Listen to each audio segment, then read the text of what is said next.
నమస్తే, welcome to Leo. మనతో ఉన్నారు తెలుగుదేశం పార్టీ అధికార ప్రతినిధి అఫ్సాన్ రాజ్ గారు. సార్ నమస్తే. నమస్తే. బెంగాల్ రాజకీయాలు మనం చూస్తూ వస్తున్నాం సార్. మొన్న జరిగినటువంటి 5 రాష్ట్రాలకు సంబంధించిన ఎన్నికల ఫలితాల తర్వాత పూర్తిగా మమతా బెనర్జీ గారు చేస్తున్నటువంటి చేష్టలు మొన్న మనమే చేసాం ఒక వీడియో, పిల్ల చేష్టలు వద్దు అన్నట్టుగా. అయినా సరే ఇంకా మొండి వైఖరితో అంత రాజకీయ అనుభవం ఉన్నటువంటి వారు, అంత వయసు ఉన్నటువంటి వారు ఇలాంటి పనులు చేయడం, దీని మీద ఇప్పుడు ఆవిడ కోల్పోయినటువంటి ఒక గౌరవం ఎలా చూడాలి సార్? ఇప్పుడు వాస్తవంగా చంద్రబాబు నాయుడు గారికి, తెలుగుదేశం పార్టీకి గడిచిన కొన్ని దశాబ్దాలుగా మమతా బెనర్జీ గారితో ఒక రకమైన ఆత్మీయ అనుబంధం ఉంది.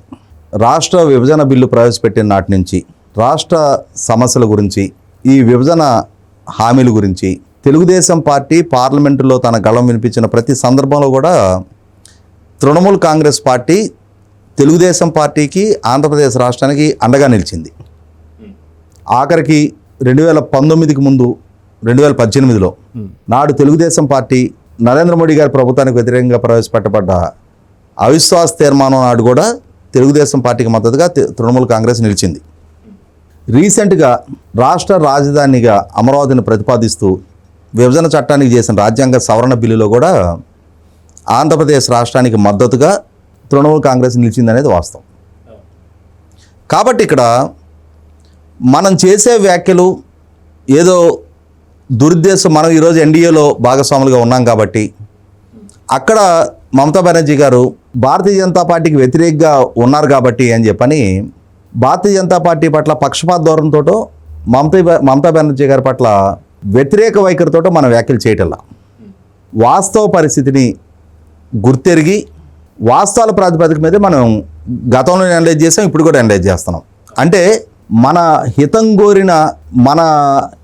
కోరి మనకు అండగా నిలబడ్డ పార్టీని కించపరచాలనే ఉద్దేశం మనకు లేదు. అదే సందర్భంలో ఇవాళ మీరు ప్రస్తావించినట్టుగానే సుదీర్ఘ రాజకీయ నేపథ్యం, పలుసార్లు పార్లమెంట్కి, గడిచిన కొన్నిసార్లుగా అసెంబ్లీకి ప్రాతినిధ్యం వహిస్తూ గడిచిన 15 సంవత్సరాలుగా వెస్ట్ బెంగాల్ని పరిపాలించిన సుదీర్ఘ రాజకీయ నేపథ్యం ఉన్న నాయకురాలు మమతా బెనర్జీ గారు. అన్నిటికన్నా ముఖ్యంగా ఆమె ప్రదర్శించే పోరాట తత్వం, 35 సంవత్సరాల అప్రతిహత, 7 ఎన్నికల్లో నెగ్గి 35 సంవత్సరాల పాటు వెస్ట్ బెంగాల్ని పరిపాలించిన కమ్యూనిస్టు కోటల్ని కూల్చిన మమతా బెనర్జీ గారు లాఠీ చార్జ్లో ఆమె తల పగిలి రక్తం చిందటం, ఆమె తల నుంచి చిందిన రక్తం వెస్ట్ బెంగాల్లో ఎర్రజెండా లేకుండా చేసింది. నిన్నటి ఎన్నికల్లో 2 స్థానాలకి సిపిఎం పార్టీ పరిమితం అవటం అనంటే 35 సంవత్సరాలు ఆ రాష్ట్రాన్ని పాలించిన పార్టీ, ఏకపక్షంగా పాలించిన పార్టీ, కంటిన్యూస్గా 7 సార్లు ఎన్నికలు నెగ్గిన పార్టీ. మరి అటువంటి పార్టీని రూటైన్ చేయగలగటం అనేది చిన్న ఇష్యూ కాదు. అంతటి సుదీర్ఘ పోరాట పటిమ ప్రదర్శించగలిగే మమతా బెనర్జీ గారు ఈ ఎన్నికల్లో ఎదురైన ఓటమిని జీర్ణించుకోలేకపోవటం. రాజకీయాల్లో గెలుపులు ఉంటాయి, ఓటములు ఉంటాయి. మీకు 15 సంవత్సరాలు అధికారం కట్టబెట్టింది ప్రజలే. మీకు అధికారం దక్కినాడు దాన్ని ఆస్వాదించి ఇవాళ అధికారం కోల్పోయిన తర్వాత ఎన్నికల కమిషన్ని, కేంద్ర ప్రభుత్వాన్ని, కేంద్ర ప్రభుత్వ దర్యాప్తు సంస్థలని వీటి మీద నిందలు మోపి రాజ్యాంగ ప్రక్రియకి సహకరించకపోవటం అనేది ఆ స్థాయి పరిణతి కలిగిన నాయకులకి శ్రేయస్కరం కాదు. ఇవాళ ఎవరో ఎలక్షన్స్ గురించి, ఎలక్షన్ ప్రొసీడింగ్స్ గురించి, రాజ్యాంగం నిర్దేశించిన హక్కుల గురించి, బాధ్యతల గురించి తెలియని వాళ్ళు ఎవరైనా చేశారంటే అర్థం ఉంది.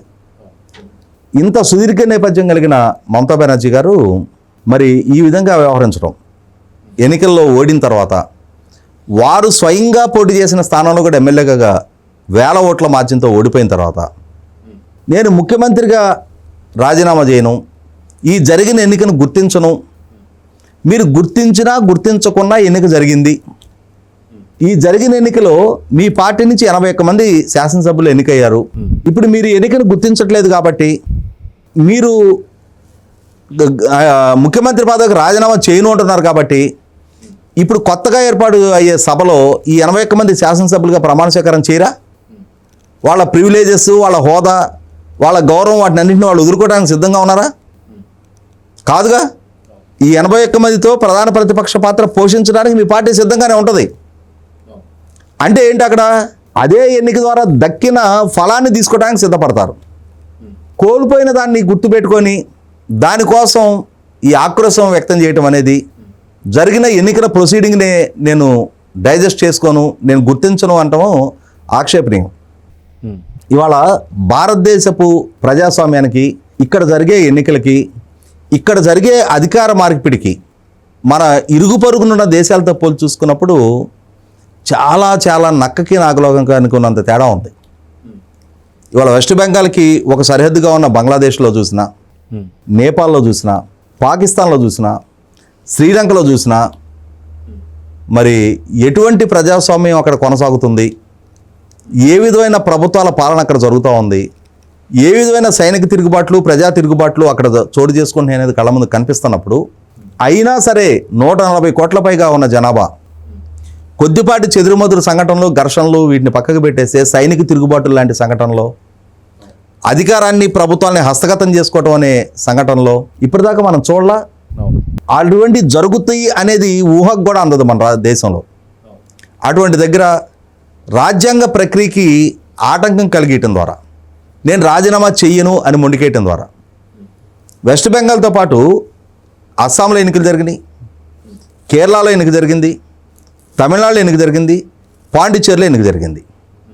ఈ జరిగిన ఎన్నికలో వెస్ట్ బెంగాల్, తమిళనాడులో పాలక పక్షాలు ఓటమి చెందినాయి. కేరళలో, అస్సాంలో, పాండిచ్చేరిలో పాలన చేస్తున్న పార్టీలే తిరిగి అధికారాన్ని నిలబెట్టుకున్నాయి.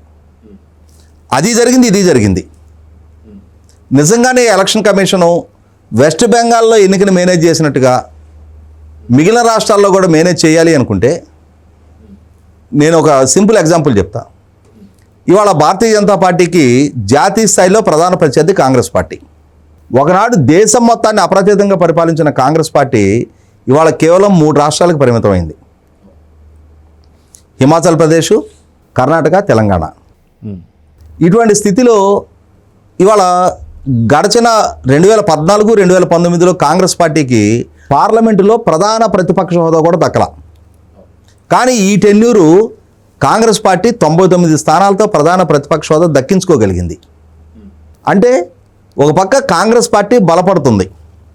2014-19లో భారతీయ జనతా పార్టీ అలయన్స్ పార్ట్నర్ల అవసరం లేకుండానే తనకు తానే సొంతంగా మెజార్టీ దక్కించుకోగలిగింది.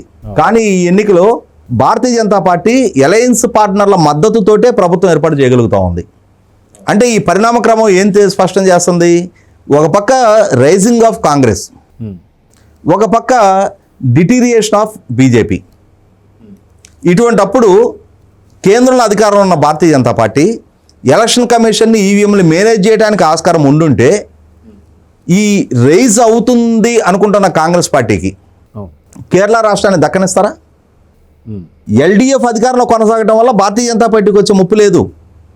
కానీ కాంగ్రెస్ పార్టీకి ఇంకొక రాష్ట్రం యాడ్ అయితే, చూసావా నిన్నటి వరకు మా దగ్గర 3 రాష్ట్రాలు ఉన్నాయి, ఇప్పుడు 4ోది యాడ్ అయింది మాకు అని చెప్పుకోవడానికి కాంగ్రెస్కి ఆస్కారం ఉంటుంది. కాంగ్రెస్ తన ప్రధాన ప్రత్యర్థి, లెఫ్ట్ తన ప్రధాన ప్రత్యర్థి కాదు. ఈవీఎంలు మేనేజ్ చేయడం ద్వారానే ఎన్నికల ఫలితాన్ని తారుమారు చేసే ఆస్కారం ఉంటే ఎల్డీఎఫ్కే అధికారం ఉంచడానికి భారతీయ జనతా పార్టీ నిస్సంకోచంగా సపోర్ట్ చేస్తుంది. కానీ అక్కడ 100కు పైగా సీట్లతో కేవలం 140 స్థానాలున్న అసెంబ్లీలో 102 స్థానాలతో యూడీఎఫ్ అధికారాన్ని దక్కించుకుంది. మరి అంత స్వేచ్ఛగా ఎన్నికలు జరగందే యూడీఎఫ్కి అంత మెజార్టీ దక్కుద్దా అక్కడ? అంటే అక్కడ దక్కిన విజయమేమో పారదర్శకంగా జరిగిన ఎన్నిక, ఇక్కడ కోల్పోయిన ఎన్నికేమో ఇక్కడ బయాస్డ్గా మేనేజ్ చేయబడ్డ ఎన్నిక.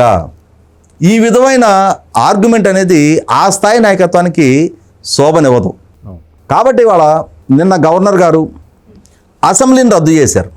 ఓ పక్క శాసనసభ్యులుగా మీరు ఓడిపోయి ఉన్నారు, మీరు ప్రాతినిధ్యం వహిస్తూ ఉన్న అసెంబ్లీ రద్దయింది.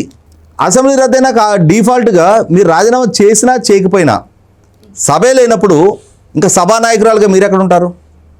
ఆ సభ టెన్యూరు ముగిసిపోతుంది, దాన్ని రద్దు అయిపోయింది. ఇప్పుడు కొత్త సభ కొలువు తీరబోతూ ఉంది. దాన్నే గౌరవప్రదంగా ఈ విధమైన, అంటే మనకేం చెప్తారు, ఆ జాబులో నుంచి ఎవరైనా నువ్వు వేరే ఆప్షన్స్ చూసుకో, మేము కొంత స్టాఫ్ని తగ్గించుకోవాలనుకుంటున్నాం అని గౌరవప్రదంగా చెప్పారనుకో, దాన్ని గుర్తెరిగి ఓకే సార్ అని చెప్పని బయటికి వెళ్ళి ఎక్కడన్నా తగిన జాబు వేరే ఎత్తుక్కోగలిగామనుకో ఒక గౌరవప్రదమైన నిష్క్రమణ ఇది. అవును. అలా కాకుండా నన్నెట తీసేస్తారు నువ్వు అన్నావు అనుకో ఊస్టింగ్ ఆర్డర్ ఇస్తారు, టర్మినేషన్ ఆర్డర్ ఇస్తారు. ఇంకా మొండికేసి కూర్చుంటే సెక్యూరిటీని పిలిపించి మెడపట్టుకొని బయటికి గెంటుతారు. అంతేగాని నిన్నైతే ఇంక అక్కడ ఉన్నీరుగా నీది కాదు ఆ స్థానం. అలాగే రాష్ట్రం శాశ్వతం, వ్యవస్థల శాశ్వతం, అధికారం శాశ్వతం కాదు. గడిచిన అధికారం ప్రజలు ఇచ్చారు, ఇవాళ అధికారం ప్రజలు తీసేశారు. అంతిమ న్యాయ నిర్ణేతలు ప్రజలు. ప్రజలు తొలగించిన తర్వాత కూడా నేనే కొనసాగుతా, నన్ను ఎవరు మీరు తొలగించలేరు అని అంటే ఇవాళ రాజ్యాంగం వ్యక్తుల కన్నా చాలా బలమైంది.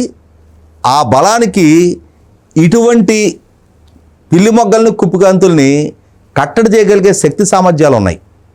కాబట్టి ఈ విధమైన అగౌరవపరమైన నిష్క్రమణ మమతా బెనర్జీ గారు కొన్ని తెచ్చుకోకుండా ఉండవలసింది.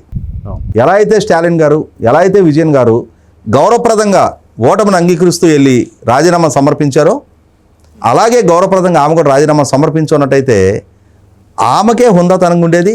మళ్ళీ తిరిగి ఇంకొక రోజు ప్రజల వద్దకు వెళ్ళి తన విశ్వాసాన్ని పొందడానికి ఆస్కారం ఉండేది. కానీ ఈ విధమైన వైఖరి వల్ల అరే ఏంట్రా ఏమా అంటే అధికారం లేకపోతే ఒక్క క్షణం కూడా బతకలేరా, అధికారం వీళ్ళింటి జాగీరా, ఈ రాష్ట్రం వీళ్ళింటి జాగీరా, అంతిమ న్యాయ నిర్ణేతలు మనం కదా, మన ఓటు ద్వారా కదా ఈమెకి అధికారం దక్కింది. మనం ఆమె నుంచి అధికారాన్ని దూరం చేసినా కూడా ఆ మటుకు ఆ అధికారాన్ని పట్టుకొని వేలాడతానంటుంది ఏంటి అనే ఒక రకమైన చులకన అభిప్రాయం ప్రజల్లో కలిగిందనుకో ఇక ఎప్పటికీ మళ్ళీ తిరిగి రాజకీయంగా మనుగడకి ఆస్కారం ఉండదు. కాబట్టి రాజకీయాల్లో ఆ స్థాయి అనుభవం, పరిణతి, హోదా దక్కించుకున్న నాయకులు ఆ స్థితప్రజ్ఞత ప్రదర్శించి తీరాలి.